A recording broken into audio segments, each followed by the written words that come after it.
plus la chance d'entendre les cloches comme je les ai entendues pendant plus de 25 ans. Elles ne vont pas jusque-là, c'est dommage. Mais je les entends sonner maintenant. On va donc commencer pour être, selon la bonne tradition, à l'heure. Bienvenue à tous ceux et celles qui arrivent encore. Et nous allons commencer par le premier chant « Voudrais-tu, Marie ?» Et si nous avons ce chant, c'est parce que nous pouvons traduire « Voudrais-tu » chacune et chacun avec le prénom qui est le nôtre et de dire « Voudrais-tu un tel donner Jésus au monde d'aujourd'hui, enfanter Jésus au monde d'aujourd'hui ?» Alors nous prenons ce beau chant de Noël aussi parce qu'il s'agit de Marie. Marie et Joseph, il en sera beaucoup question. Nous entrons dans notre célébration. Merci.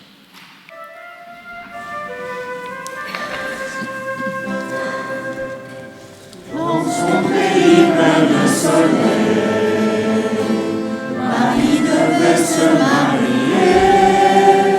Quand elle entendit Gabriel, un beau matin lui demander: Voudrais-tu, Marie, voudrais-tu porter l'enfant attendu depuis longtemps par les gens de ton pays? Voudrais-tu, Marie, voudrais-tu porter l'enfant attendu depuis longtemps? Le veux-tu, Marie?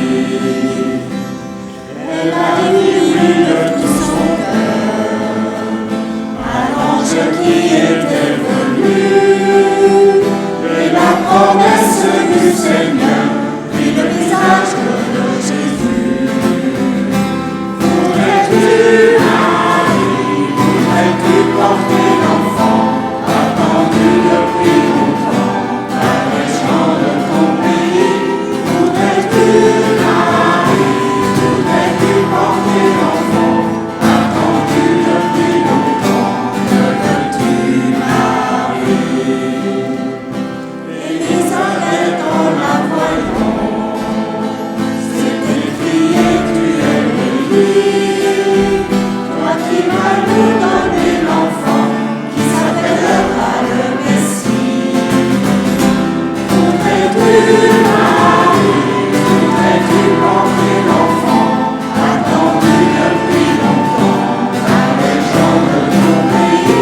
Voudrais-tu, Marie, voudrais-tu porter l'enfant attendu depuis longtemps? Le veux-tu, Marie? Au nom du Père et du Fils et du Saint-Esprit. Amen. Merci. Merci à vous tous et à vous toutes d'être ici ensemble pour déjà marquer le chemin qui conduit à Noël. Je suis un peu gêné de tourner le dos à la crèche, mais ce sont des raisons pratiques pour vous voir. Voilà. Merci en tout cas à chacune et à chacun. Alors c'est vrai que c'est avec beaucoup de foi, mais aussi d'émotion, que je veux vous accueillir ici ce soir. C'est vrai qu'il y a quelques semaines, quelques mois, ceux qui étaient présents à ce que je vivais à ce moment-là se doutaient aussi, et moi-même, de ne pas savoir si je serais encore présent à Noël pour célébrer Noël, parce que la maladie, c'est la maladie. Et puis voilà que des choses se mettent et finalement permettent de croire à l'avenir. Et je crois que j'y crois, et vraiment. Et puis l'avenir, il est celui de notre vie ensemble, il est celui de l'éternité, il est l'avenir que Dieu nous donne. Alors nous allons prendre ce chemin qui conduit à Noël, avec Marie, avec Joseph, que chacune et chacun puissiez être reconnus et rejoints par le Seigneur en cette célébration. C'est vrai qu'il sera question de la maladie, c'est l'invitation que je vous ai faite et le contexte des témoignages que nous entendrons, mais que chacun puisse reconnaître aussi toutes les grâces que le Seigneur nous donne. Alors, entrons dans la célébration maintenant avec une méditation que va nous proposer Fabienne Verhoeven, par Marie, par Joseph. Nous faisons le chemin qui conduit à la crèche de Noël. Mis à part le bœuf, qui était là avant tout le monde, puisque c'était son étable. Personne ne s'est retrouvé à la crèche sans avoir cheminé vers elle. Marie, depuis les mots de l'ange qui l'ont complètement retournée, est devenue pas après pas celle que la naissance de Jésus va révéler. Une femme, une mère, qui garde les événements en son cœur, vulnérable au glaive de l'amour. Joseph, contraint de prendre la route, de quitter ses certitudes, s'est embarqué avec elle, un peu perdu ou déterminé, les deux sans doute. Il a marché, et le chemin s'est ouvert devant lui, inconnu, silencieux, jusqu'à plonger son regard dans celui du petit. L'âne les a portés, ou plutôt il les a accompagnés, sans chichi, courageux, fatigués. Il a veillé sur eux. Les mages, qui de très loin ont vu se lever un astre dans le ciel, ne l'ont plus quitté des yeux. Ils se sont mis à marcher inlassablement. Avec des yeux tout remplis d'étoiles, ils se sont présentés devant l'enfant. Ce qu'ils ont vu les a laissés sans voix. Bouleversés, ils sont repartis par un autre chemin, leur chemin. Mais le premier arrivé, c'était Dieu lui-même, car il attendait ce moment de toute éternité. Enfin se retrouver parmi les siens, se laisser toucher, emmailloter, caresser par les gens de son peuple, au point d'en souffrir d'ailleurs, et pas qu'un peu. On souffre toujours quand on aime. Dieu était en train de naître, on devait l'annoncer, le chanter, le crier sur tous les toits. Ce sont les anges qui ont tout déclenché. Cette joie intense, ce concert à l'harmonie intime et parfaite qui réunit tous les vivants. Les bergers ont tendu l'oreille, ils ont fait silence, comme Joseph, Marie et les mages.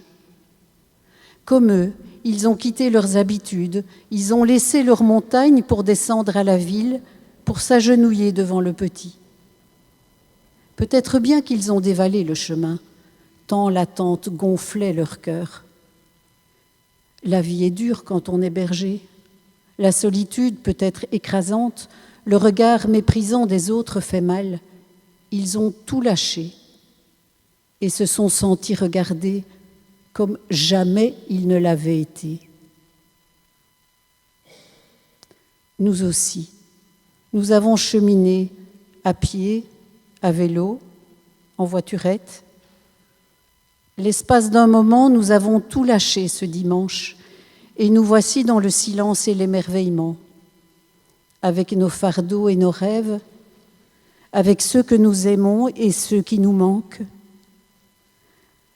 avec nos angoisses et la lumière qui irradie au plus profond de nous.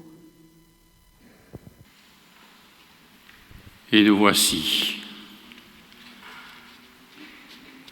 comme ceux dont on vient d'évoquer la présence à la crèche du premier Noël. Nous allons entendre l'évangile de ce jour, l'évangile de l'Annonciation à Joseph. Nous pouvons, ceux qui le peuvent, je ne saurais pas, je crois, le faire, mais se tenir debout. C'est l'abbé François Lagasse de Locte qui nous proclame l'évangile. Le Seigneur soit avec vous. Évangile de Jésus-Christ, au chapitre 1er selon saint Matthieu. Gloire à toi, Seigneur. Voici comment fut engendré Jésus, Christ. Marie, sa mère, avait été accordée en mariage à Joseph. Avant qu'ils aient habité ensemble, elle fut enceinte par l'action de l'Esprit Saint. Joseph, son époux, qui était un homme juste et ne voulait pas la dénoncer publiquement, décida de la renvoyer en secret. Comme il avait formé ce projet, voici que l'ange du Seigneur lui apparut en songe et lui dit : « Joseph, fils de David, ne crains pas de prendre chez toi Marie, ton épouse, puisque l'enfant qui est engendré en elle vient de l'Esprit Saint. Elle enfantera un fils, et tu lui donneras le nom de Jésus, c'est-à-dire le Seigneur sauve, car c'est lui qui sauvera son peuple de ses péchés. » Tout cela est arrivé pour que soit accomplie la parole du Seigneur prononcée par le prophète.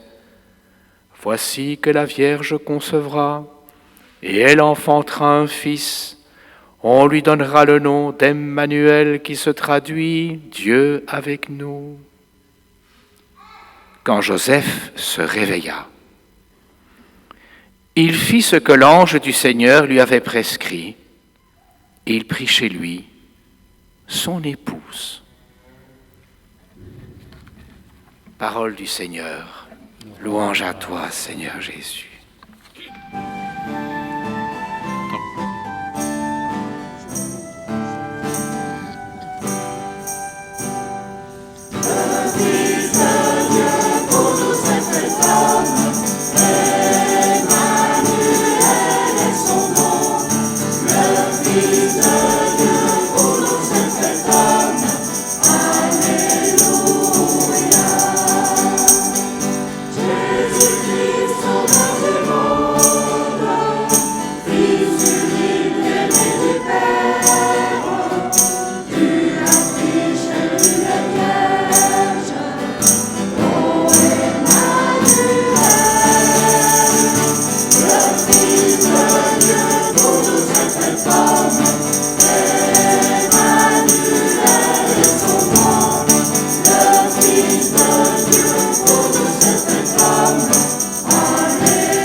Le Seigneur est avec vous.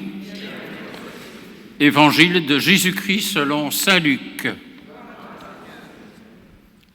En ce jour-là, parut un édit de l'empereur Auguste ordonnant de recenser toute la terre. Ce premier recensement eut lieu lorsque Quirinus était gouverneur de Syrie, et tous allaient se faire recenser, chacun dans sa ville d'origine. Joseph, lui aussi, monta de Galilée, depuis la ville de Nazareth, vers la Judée, jusqu'à la ville de David, appelée Bethléem. Il était en effet de la maison et de la lignée de David. Il venait se faire recenser avec Marie, qui lui avait été accordée en mariage et qui était enceinte. Or, pendant qu'ils étaient là, le temps où elle devait enfanter fut accompli. Et elle mit au monde son fils premier-né. Elle l'emmaillota et le coucha dans une mangeoire, car il n'y avait pas de place pour eux dans la salle commune. Dans la même région, il y avait des bergers qui vivaient dehors et passaient la nuit dans les champs pour garder leurs troupeaux. L'ange du Seigneur se présenta devant eux, et la gloire du Seigneur les enveloppa de sa lumière. Ils furent saisis d'une grande crainte. Alors l'ange leur dit : « Ne craignez pas, car voici que je vous annonce une bonne nouvelle, qui sera une grande joie pour tout le peuple. Aujourd'hui, dans la ville de David, vous est né un Sauveur, qui est le Christ, le Seigneur. Et voici le signe qui vous est donné. Vous trouverez un nouveau-né emmailloté et couché dans une mangeoire. » Et soudain, il y eut avec l'ange une troupe céleste innombrable qui louait Dieu en disant : « Gloire à Dieu au plus haut des cieux et paix sur la terre aux hommes qui l'aiment. » Et nous chantons avec les anges.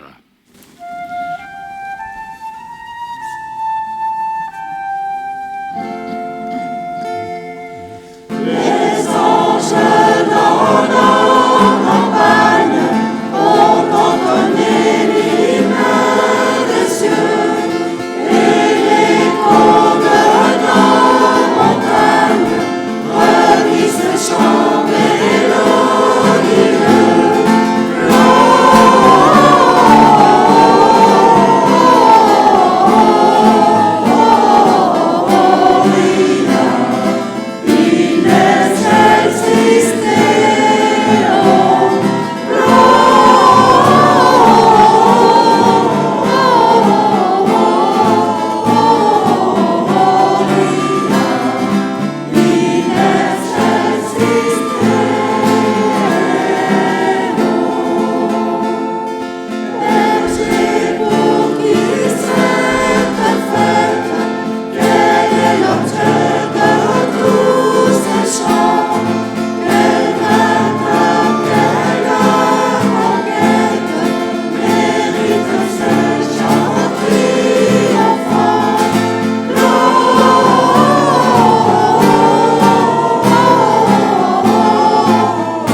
Frères et sœurs, chers amis, c'est avec beaucoup de joie que, personnellement, en tout cas pour vous le partager, je me retrouve ici au milieu de notre Église avec la fête de Noël qui, de la part de Dieu en Jésus, nous fait rejoindre aussi tout ce que sont nos fragilités, nos vulnérabilités. Et puis d'entrer dans ce mystère. Alors permettez-moi peut-être brièvement, j'espère, de vous donner quelques nouvelles par rapport à ma situation concrète, parce que j'entends un peu partout qu'on me le demande, donc voilà, autant le dire une fois. Et puis aussi par rapport au texte que nous avons entendu et les belles figures de Joseph et de Marie. Personnellement, c'est vrai que je suis un traitement qui est un traitement de chimiothérapie, qu'à part la première expérience qui n'a pas été très facile à vivre médicalement parlant, se place très bien maintenant. Et donc voilà, de 15 jours en 15 jours pour le moment, avec finalement les résultats des différents examens médicaux qui se révèlent positifs et nous voici ici ensemble maintenant. Mais par rapport à ça, personnellement, ce que je voudrais vous partager, ce sont 3 choses. Oh, il y en a plus, mais 3 choses qui me semblent de l'ordre de très personnel d'abord, mais de l'ordre de l'essentiel. D'abord, c'est que cette maladie, et d'autres que moi pourraient en témoigner et le feront d'ailleurs, nous oblige et m'oblige à faire l'expérience de la vulnérabilité, de la dépendance. Et je savais, et je sais, et je l'ai prêché, et je le redis, que finalement il faut beaucoup d'humilité pour vivre en chrétien. Mais ici, c'est parfois dans des attitudes d'humiliation. Alors voilà, c'est un petit peu difficile parce que c'est pas ce qu'on fait, c'est ce que je n'ai jamais fait de façon de le vivre aujourd'hui. Et alors ce qui me semble aussi important de vous partager, c'est que lorsqu'on est dans cette situation, finalement, on risque vite de croire qu'on a tous les droits. Allez, Joël était ici à côté de moi, il est un peu plus loin maintenant, près de la crèche, mais je me dis, je peux lui demander ça. En temps normal, je le ferai moi-même. Et donc finalement, on risque de se prendre parfois pour le centre du monde. Et pourtant, c'est important de pouvoir ainsi se resituer devant cette dépendance. Voilà, je vous le partage. Deuxième chose, c'est au niveau de ce qui nous unit dans la foi, c'est l'importance de la prière d'intercession. J'ai déjà partagé avec beaucoup. Il y a là sur la table différentes choses. J'ai aimé qu'il y ait de la symbolique, au-delà des mots. Il y a l'encens que Cédric a apporté là tout à l'heure. Et l'encens, c'est ce que les mages aussi ont apporté. Et donc symbolique de ce que nous pouvons apporter au Jésus de la crèche. Il y a des fleurs, une bougie, la Bible, l'Évangile. Mais il y a aussi un carnet avec ce que les paroisses de notre unité pastorale m'ont envoyé. Ce sont vos messages qui m'ont été adressés. Cela non pas pour être consulté, n'allez pas regarder ce que chacun a écrit, c'est un peu personnel évidemment, mais la présence de ce carnet est importante pour moi, car elle lit tous vos messages. Et dans beaucoup de messages, pardonnez-moi, dans beaucoup de messages, il y avait l'allusion à la prière, la communion dans la prière et d'être dans la prière d'intercession. Merci. Je prends conscience que la prière d'intercession est au cœur de notre vie de communauté. On ne prie pas simplement soit tout seul. Oui, il faut une prière personnelle, il faut une prière communautaire, il faut une prière liturgique, mais il faut une prière d'intercession. Pas par procuration, l'intercession, et de pouvoir le vivre. Pardonnez-moi. Mais donc, il y a ici quelque chose que j'ai découvert à travers tous vos messages. Merci, merci, merci. Ils sont là. Et puis enfin, c'est qu'une situation comme la mienne, mais voilà, je crois que d'autres peuvent en témoigner, nous ramène à l'essentiel. L'essentiel qui est finalement de redécouvrir que rien n'est banal, que dans les contacts les uns avec les autres et avec combien d'entre vous, finalement, on va à l'essentiel.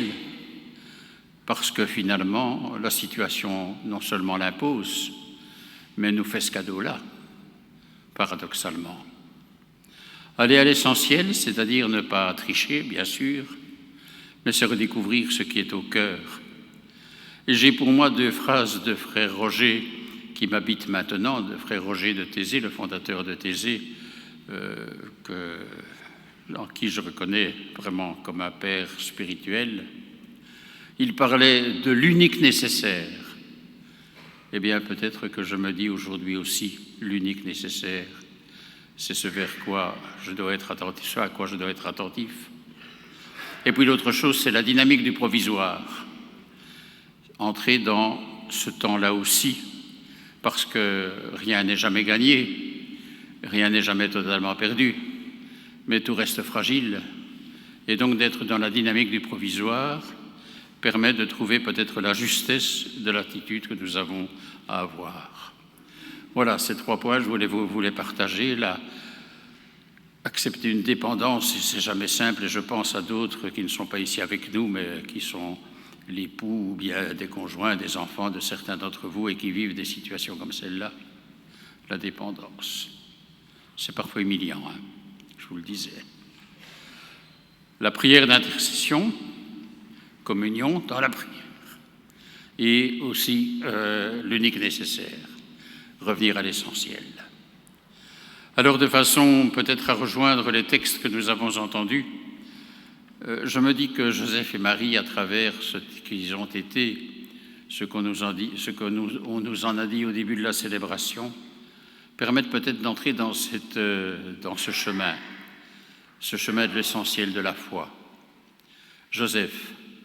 Moi, ce qui me frappe chez Joseph, c'est qu'on dit que c'est un homme juste, c'est-à-dire ajusté au projet de Dieu, c'est-à-dire juste au sens de justesse. Il sait là vraiment être dans cette attitude qui fait qu'il n'a pas besoin de paroles. On n'entend jamais le son de sa voix dans l'Évangile, hein, mais quelle éloquence dans son silence. Et je me dis, dans le silence, il y a ici non pas l'absence, mais une vie intérieure qui lui a permis, à travers l'intérieur de sa vie, de redécouvrir ce qu'était l'appel de Dieu, qui n'était pas ce qu'il avait pensé au départ.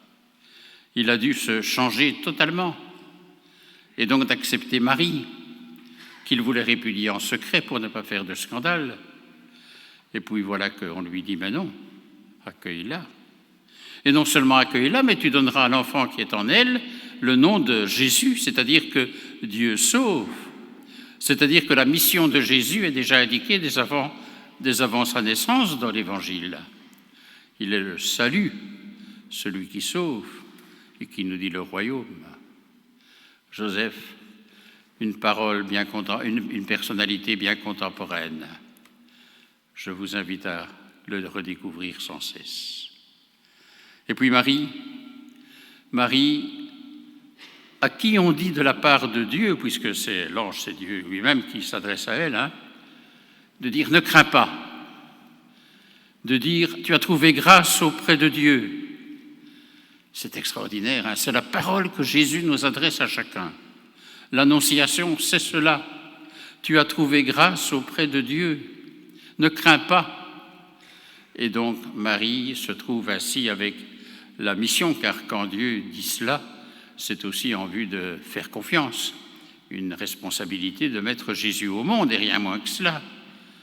Et Marie, sa seule parole avant le fiat, c'est de dire comment cela va-t-il se faire, je ne connais point d'homme.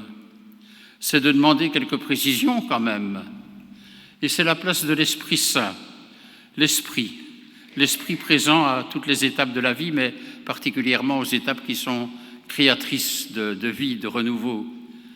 Et puis, cette parole de l'ange, rien n'est impossible à Dieu. Rien n'est impossible à Dieu.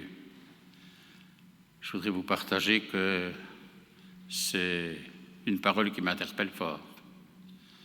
Et puis alors, des signes sont donnés, le signe d'Élisabeth. La stérilité, l'aridité n'a pas le dernier mot, c'est la fécondité. Alors vous voyez, c'est un peu tout cela à quelques jours de Noël que je voulais vous partager pour entrer dans ce chemin qui est le chemin du Noël de la vulnérabilité, du Noël qui permet à chacun d'être rejoint, du Noël qui dit que personne n'est exclu de cette fête de Noël. Et pourtant, l'on sait le nombre d'exclusions, on nous en dira un mot tout à l'heure. Mais reste qu'il y a là une espérance. Nous sommes toujours dans cette année sainte, pèlerins d'espérance. Puissions-nous le redécouvrir à travers tout ce qui nous est donné aujourd'hui dans notre vie de chrétiens et dans la préparation à la fête de Noël. Merci à tous. Je voudrais, en reportant notre regard vers toutes les lettres et les témoignages que j'ai reçus personnellement et qui sont pour certains, tous n'ont pas su être là, présents dans notre célébration, éclairés par la parole de Dieu sur cette même table, par l'encens qui dit la bonne odeur de l'Évangile, par ces fleurs et cette bougie, redire combien finalement nous formons communauté à travers cela. Seigneur, j'ai reçu ces messages et je veux aujourd'hui au cœur de notre communauté te les présenter pour qu'ils deviennent pour moi et pour tous ceux qui les ont écrits paroles vivantes et fécondes. Fais que nous puissions à travers ces paroles échangées devenir des saints et saintes ajustés à ton projet dans la communion de la prière, la fraternité vécue et la joie partagée. Nous te le demandons à toi, Jésus, l'enfant de la crèche, qui vient au monde pour nous sauver et qui vit avec le Père et l'Esprit pour les siècles des siècles. Amen. Et écoutons maintenant ce que Christine va nous dire pour inscrire ce qui est la fête de Noël dans notre paroisse, en lien avec justement la prière, les messages, tout ce qui nous est dit, et la crèche, qui est la crèche de Noël. Merci, cher Philippe, de m'avoir donné la parole au cœur de cette célébration si chargée d'émotions dans cette église remplie. En me confiant le micro aujourd'hui, tu entretiens, c'est évident, ce lien précieux entre la paroisse Saint-Alix et ton chemin. Un chemin de vie, de combat, de courage, que nous portons avec toi. Pour ce Noël 2025, ce sont les adolescents de Messages qui ont souhaité investir la crèche. Leur message est d'une grande justesse. Ce sont aussi nos gestes de solidarité, ceux que nous posons les uns envers les autres, qui dessinent les pas menant jusqu'à la crèche. Quel chemin à la fois beau et exigeant. Oser quitter notre confort, parfois notre trop-plein, pour poser nos pas dans ceux de celui dont nous célébrons la venue. Ce mouvement demande à la fois de la curiosité et de l'humilité. La curiosité d'aller vers l'inconnu, l'humilité d'une rencontre sans attente, sans maîtrise. J'ajouterai que cette rencontre ne peut se vivre que dans la confiance, car on ne s'aventure pas vers l'inconnu, ou on ne s'y aventure que si l'on se sent suffisamment en sécurité. Alors la curiosité peut nous porter plus loin, et la joie devient un moteur. C'est bien ce que nous reconnaissons dans tous ces pas posés là, à l'intérieur de la crèche. Nous avons quitté chacun à notre manière, une part de notre confort, parfois de notre égoïsme, pour soutenir notre prochain. Ces traces laissées sur le chemin nous rapprochent de ce tout autre qui s'est fait homme pour devenir pour chacun de nous un modèle accessible et imitable. Et si ces pas marquent profondément nos vies, c'est parce qu'ils sont empreints de joie, de partage, et qu'ils nous rapprochent de la source véritable. La lumière de Bethléem qui brûle ici aujourd'hui en est une belle illustration. Dans le fond, cette flamme fragile qui pourrait s'éteindre si nous n'en prenons pas soin, si nous manquons de vigilance, cette petite lumière qui, elle seule, ne nous réchauffe pas, mais qui peut pour autant apporter une immense chaleur au cœur d'un foyer ou au cœur d'un voisin à qui on aura offert une simple attention de paix. Fragilité, humilité, courage et joie. Voilà les liens que je me permets de tisser entre ce que tu vis, ce que tu nous as partagé, cher Philippe, et ce que nous cherchons humblement à faire grandir au sein de notre paroisse Saint-Alix et plus largement notre unité pastorale. Tu as souhaité que s'il y avait un geste de solidarité, il soit à destination des petites sœurs des pauvres, comme nous l'avons fait tout ce week-end. Merci pour ça aussi.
Au cœur de nos célébrations, il y a la prière d'intention, ce qu'on appelle la prière universelle. Autant il est vrai que nos communautés ne sont pas des sectes, même si les dérives sectaires peuvent toujours exister, il y a cette dimension de l'universel, où chacun est reconnu. Et de façon un peu particulière, aujourd'hui, j'ai invité quelques personnes, 4 ou 5, je ne sais plus exactement, de nous partager leur expérience et de la terminer, cette présentation, par une prière d'intention. Ils sont tous habités par, ou ont été confrontés à la maladie, et particulièrement celle du cancer. Ça interroge notre foi, bien sûr, et de situer ces témoignages dans l'expérience croyante est quelque chose de fondamental, et que chacun se sente rejoint aussi. Oh, bien sûr, la foi, ce n'est pas que d'être rejoint dans nos maladies, nos difficultés, nos fardeaux. Il y a aussi tous les cadeaux, toute la grâce, combien des naissances dans certaines de vos familles, que j'ai entendues encore ces jours-ci, d'autres choses encore, mais que cela puisse être un témoignage fort maintenant. Je remercie ceux qui vont le porter. Et il y aura d'abord peut-être Claire Buxin, qui, avec son mari, David, aujourd'hui décédé, a été confronté aussi à cette épreuve et elle apporte son témoignage. Merci, Claire. Bonsoir à tous. Il y a environ 5 ans, nous avons appris que David avait un cancer du pancréas et qu'il allait probablement ne pas en guérir.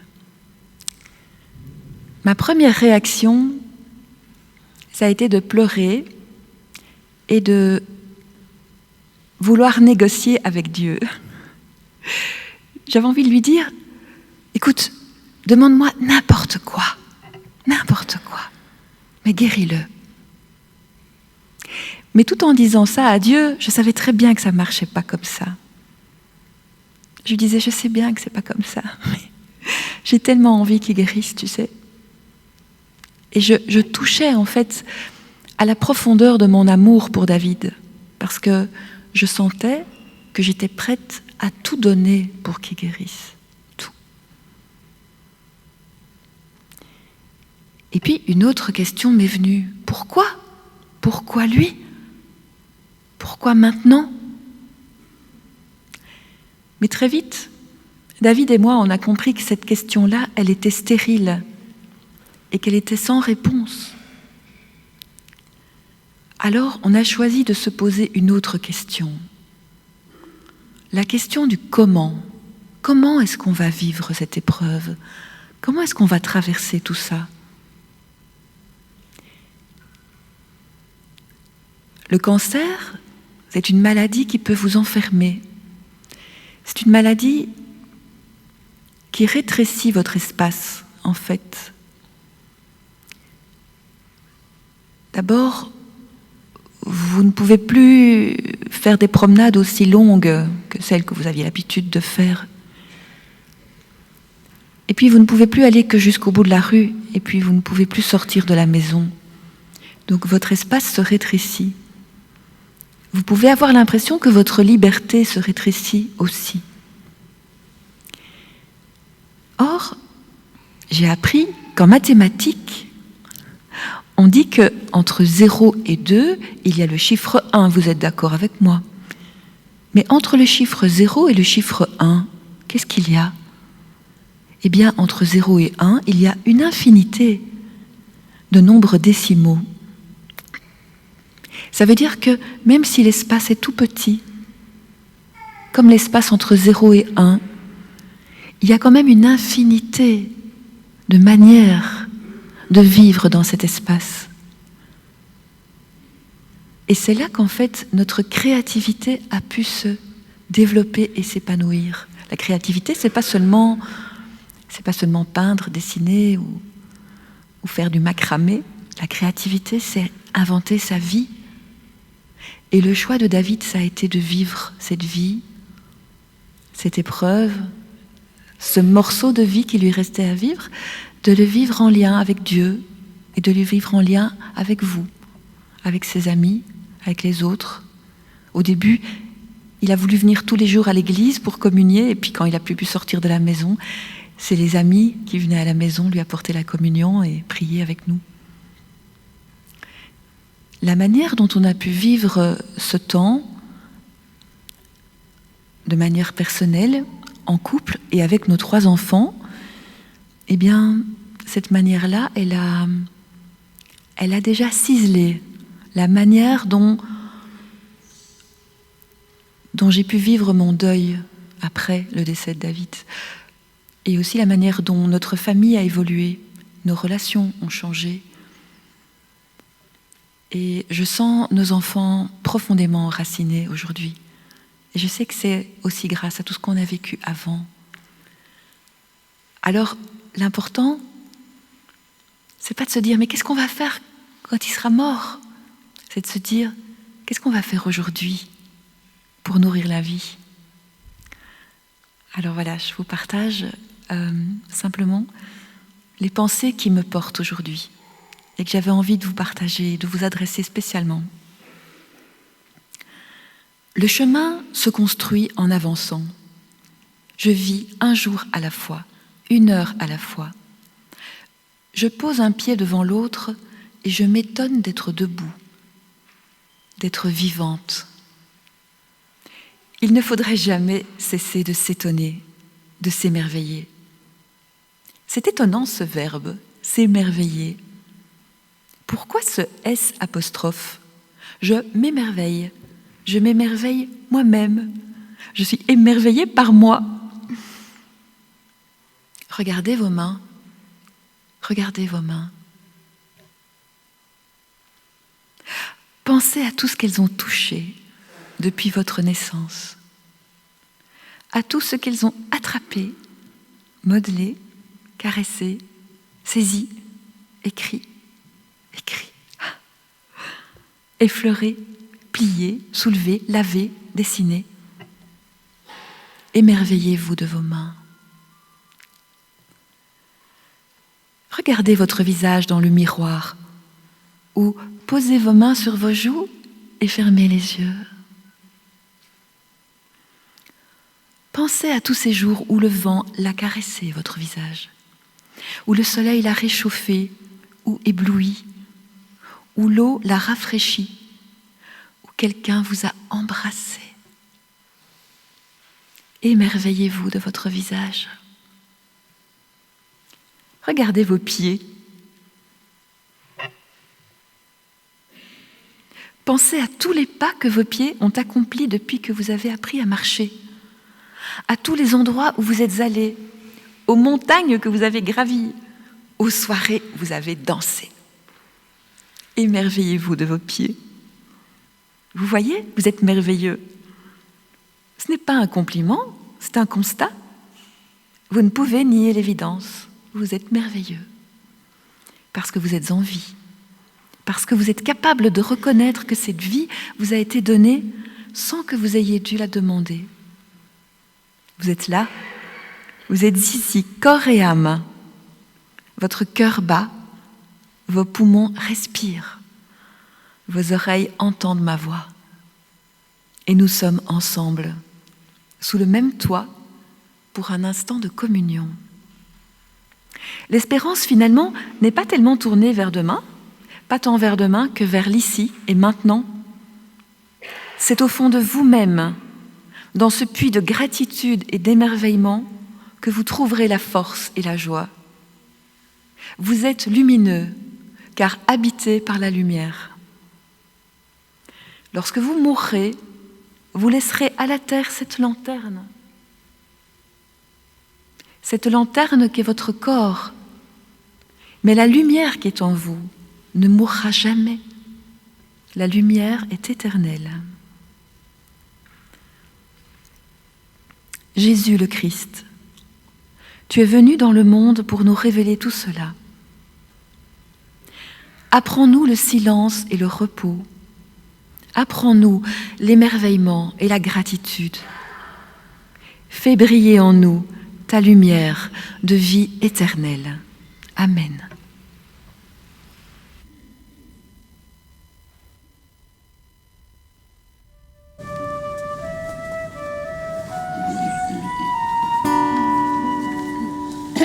Jésus le Christ, lumière intérieure, ne laisse pas mes ténèbres me parler. Jésus le Christ, lumière intérieure, donne-moi d'accueillir ton amour. Merci à Claire Buxin, rendant présent David, bien sûr, ou à Richesse, son mari. Nous écoutons l'abbé François Lagasse de Locte. Malade? Mais non. Malade? Mais si. Qu'est-ce que j'ai exactement? Que dois-je faire? Qui va m'aider? J'attends les résultats des analyses. Et qu'est-ce que le temps est long? Qu'est-ce que je peux continuer à faire ou pas? Que puis-je manger? Qui puis-je rencontrer? Je ne peux plus célébrer. Et rencontrer celles et ceux que j'aime, je peux. Mon Dieu, comme les mots virevoltent et se vident de leur sens. Je prie vers toi avec des réflexions creuses, des questions sans réponse et peut-être sans avenir. Les psaumes deviennent des compagnons complices. Je prie le jour et je n'ai pas de réponse, la nuit et je n'ai pas de repos. Une phrase prend du relief dans ton évangile, Seigneur Jésus. Ta foi t'a sauvé. Ah oui, la foi. En 5 dimensions, c'est si vrai, comme je l'avais toujours enseigné à mes élèves. Oui, je suis dans l'infini, l'indéfini, le non défini. Oui, en effet, c'est la tempête des émotions et des doutes extrêmes. Oui, en effet, cela repose la question de toutes les relations entretenues. Mais oui, en effet, toi, Dieu, tu es le Dieu de la vie et tu questionnes, tu fais réfléchir, tu fais comprendre ce que tant d'autres vivent aussi et nous passions avec respect, mais sans se comprendre. Mais oui, que reste-t-il de ma foi? Où pourrait-elle bien se réfugier? Un ami prêtre passe et me propose le sacrement des malades. Ah bon? Ah oui, il fait bien. Je découvre à quel point les mots du rituel peuvent être des mots vivants, d'une profonde douceur reçue. Je découvre alors beaucoup de choses étonnantes, à quel point les petites attentions reçues sont si vivantes. Les repas reçus avec amour sont si bons. Je découvre combien la vie est bien gratuite. Qu'est-ce que je veux faire de gratuit à mon tour en ces moments? Je découvre la messe à la télévision. Mon Dieu, comme cette messe du dimanche devient un rendez-vous précieux. J'y prends des notes avec attention. Tu murmures dans mon cœur et tu me fais découvrir que j'ai le temps d'écouter et que les nuances des voix sont si importantes pour accompagner. Tu me suggères de faire des feuilles collectives pour parler du cancer et tu m'y donnes le sens d'un peu d'humour. J'ai toujours raté mes examens d'humour. Mes élèves me disaient que je devais changer d'option. Tu me donnes l'idée enthousiasmante de faire des feuilles de prière plus belles pour mon école. Et puis pour d'autres, cela m'émerveille. Le traitement ne va pas bien. Il m'est proposé de rentrer dans un essai universitaire et je dis oui pour que cela puisse au moins faire avancer la science. Et je me retrouve mieux. Maline me propose une place d'administrateur paroissial. Et quand je dis que j'ai un cancer, il m'est répondu joyeusement que cela ne se voit pas. Ah bon, avançons alors. Et cela fait 8 ans. Mon Dieu, visite les malades comme tu m'as visité, car oui, c'est toi qui règnes dans les cœurs pour les siècles des siècles, et qui nous rende un Philippe longtemps en bonne santé.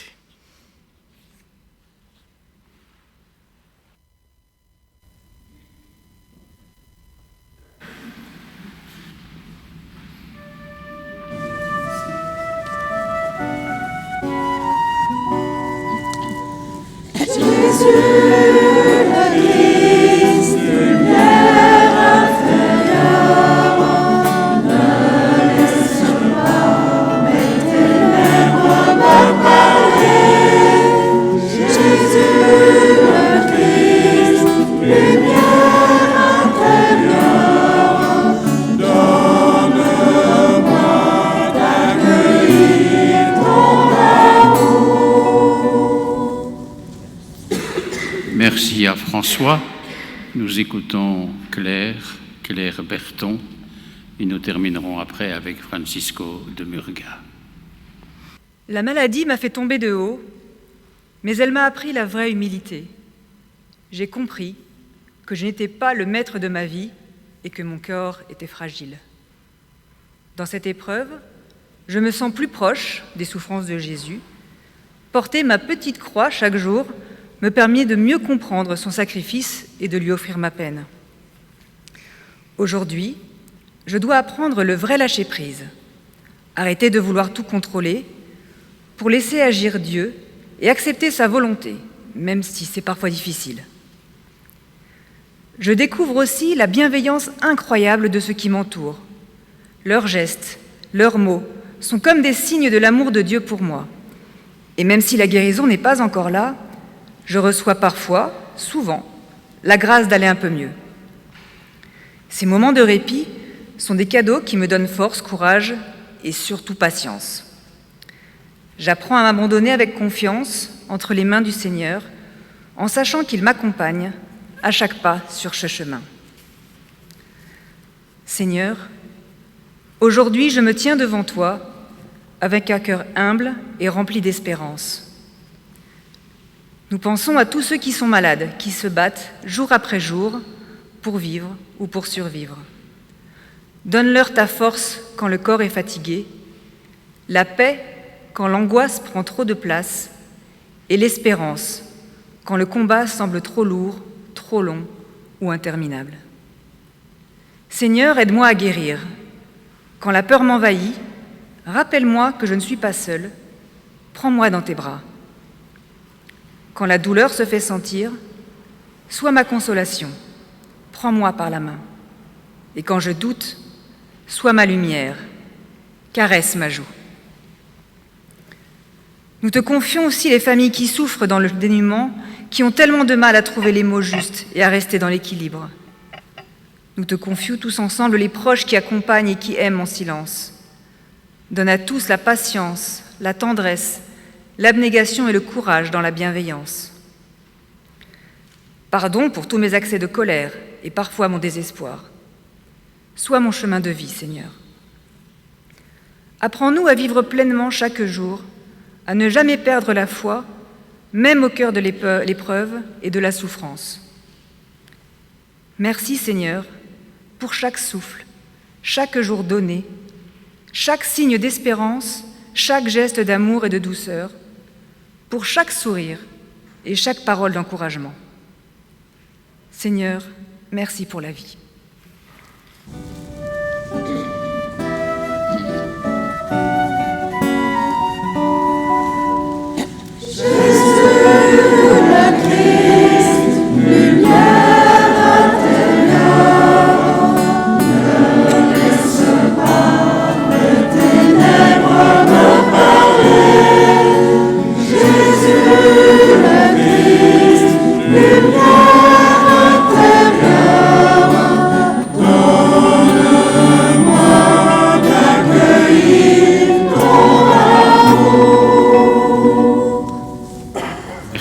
Claire. Nous écoutons maintenant pour terminer ces témoignages Francisco de Murga. Bonsoir à tous. En début de l'année 2019, la nouvelle est tombée d'une manière brutale. J'avais un cancer. C'était le tsunami. Mais heureusement, très vite, j'ai pu en parler. Je crois que c'est très important de dire qu'on a un cancer et le plus important après, c'est qu'on ne vous en parle plus. Je crois que ça ne sert à rien de réveiller, de demander comment ça va, etc. Non, la vie continue et je remercie mon épouse et mes enfants d'avoir fait comme si je n'avais rien, d'avoir une vie normale et ça m'a énormément aidé. Merci Seigneur aussi pour toutes les rencontres que j'ai pu faire. Tu as mis sur ma route des gens formidables. Je voudrais parler d'abord de mes médecins, du personnel soignant. Et il y a une chose qui m'a vraiment frappé. Autant je m'en fais quand c'est quelque chose qui arrive aux autres, autant j'ai eu la grâce de trouver en moi une paix qui ne m'a jamais quitté. Donc tout était serein, ça suivait son cours, je devais me battre, mais je le savais.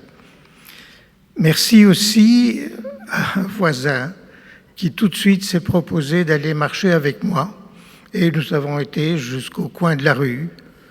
Ce fut dur, mais voilà. Et depuis lors, chaque fois, on a essayé d'aller plus loin.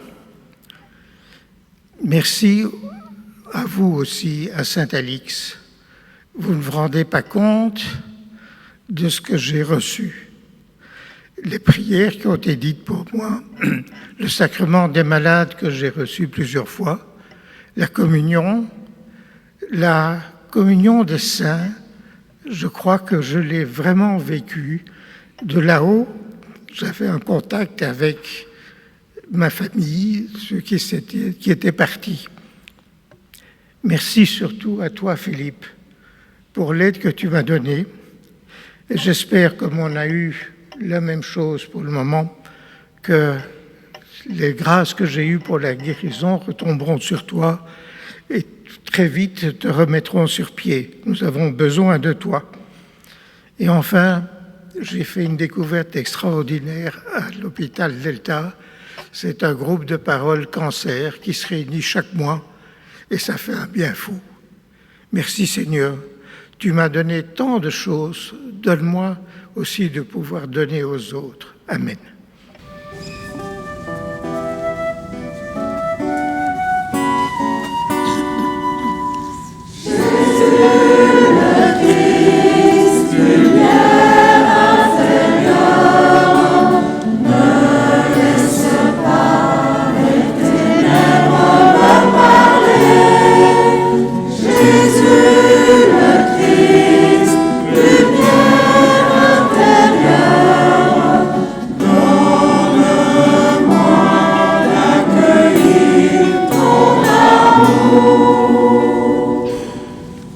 Merci à chacune et chacun. Je m'y retrouve bien sûr dans les différents témoignages qui ont été donnés. Je ne vais pas rajouter à ce que je vous ai partagé, mais que tout cela nous habite dans notre prière et nos chemins de vie et de difficultés souvent aussi, et avec ce bel hymne de Noël, Douce nuit.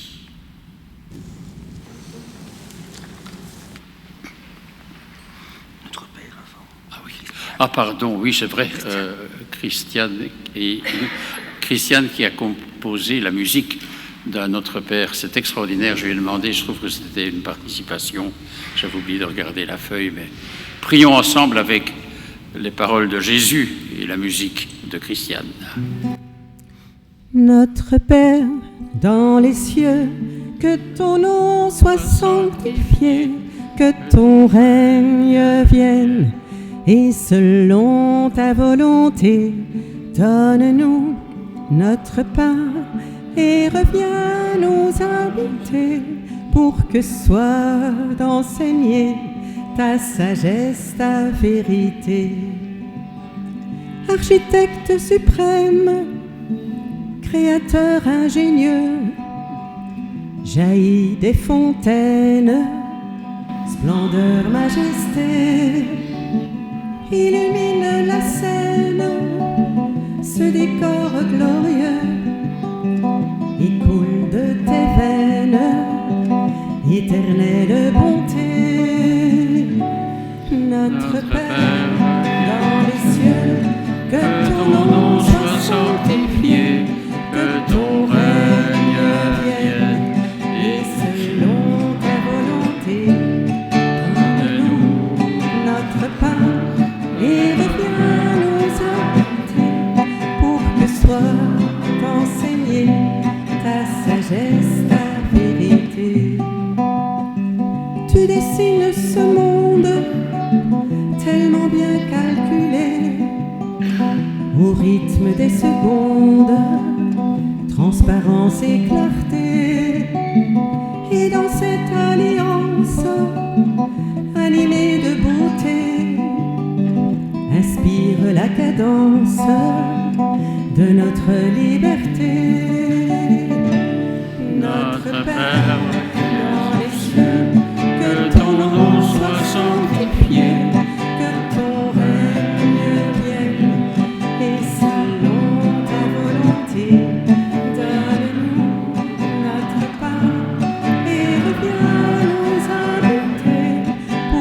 François, d'enseigner ta sagesse, ta vérité.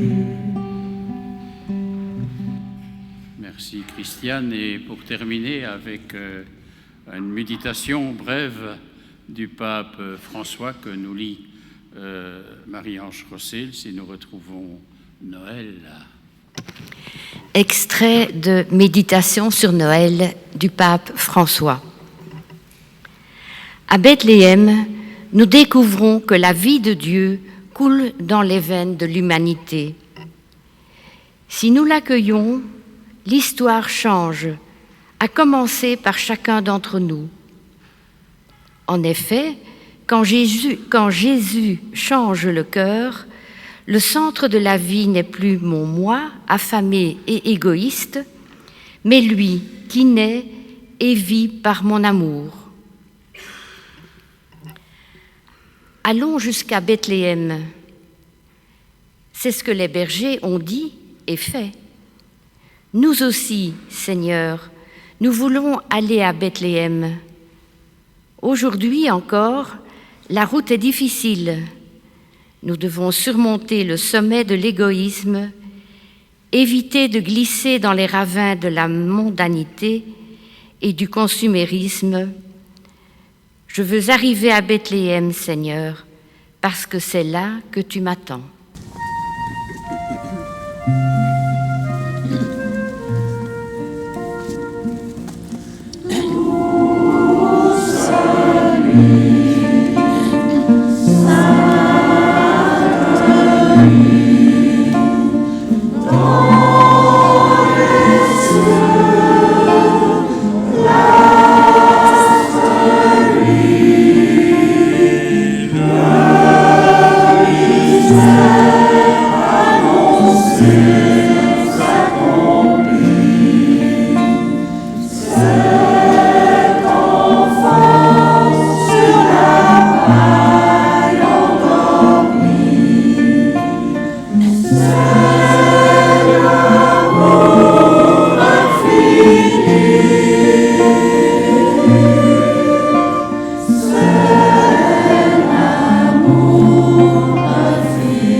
Concluons notre prière et notre célébration.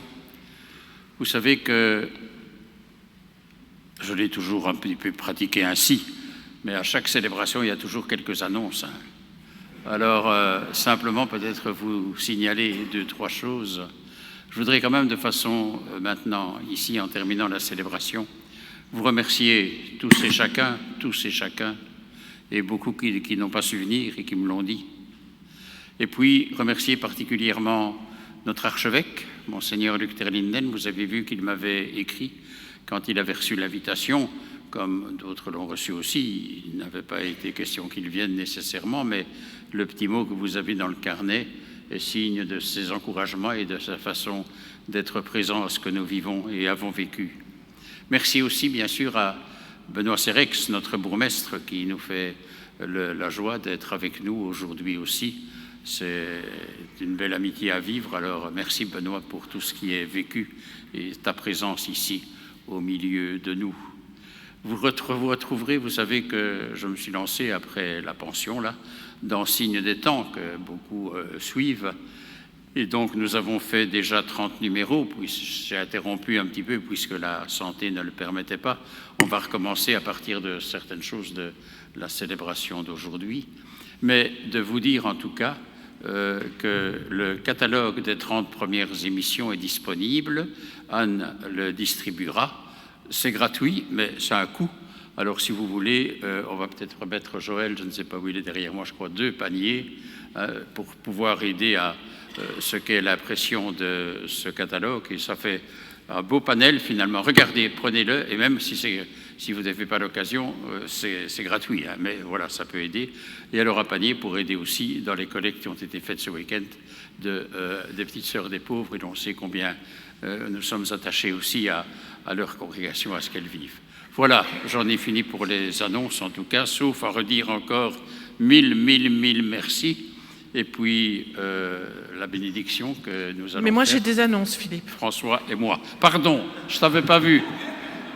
Mais je passe par l'arrière. Voilà. Mais tout le monde ne pouvait pas être là au début, alors je répète ce que j'ai dit juste avant qu'on entame la célébration. Si on est ici, c'est certainement pour prier et par affection pour Philippe et par affection pour lui. Nous n'allons pas nous approcher, même pendant le verre de l'amitié que nous allons partager. Restons par amour à distance. Et puisqu'il nous l'avait dit à certains par le passé, si vous voulez vous adresser à lui sans lui causer de douleur cervicale, mettez-vous à sa hauteur. Mais s'il vous plaît, par amitié, par amour, ne vous approchez pas, n'embrassez pas, ne signez pas les verres. Distance, parce qu'on veut que bientôt il nous parle de guérison. Et vous le savez, ce que dit Christine n'empêche pas la grande proximité, n'est-ce pas? Voilà, quand même aussi, mais c'est important ce qu'elle nous partage. Avec François, nous allons bénir maintenant, recevoir la bénédiction du Seigneur et être envoyés parce qu'il est né, divin enfant. Le Seigneur est avec vous. Et avec votre esprit. Qu'en sa grande tendresse, le Seigneur nous bénisse et qu'il nous garde en sa bonté, lui qui est Père, Fils et Saint-Esprit. Chantons, il est né le divin enfant. Restons pour partager le verre de l'amitié et allons dans la paix du Christ. Nous rendons grâce. Et déjà, une très belle fête de Noël. On peut se la souhaiter en s'applaudissant certainement les uns les autres.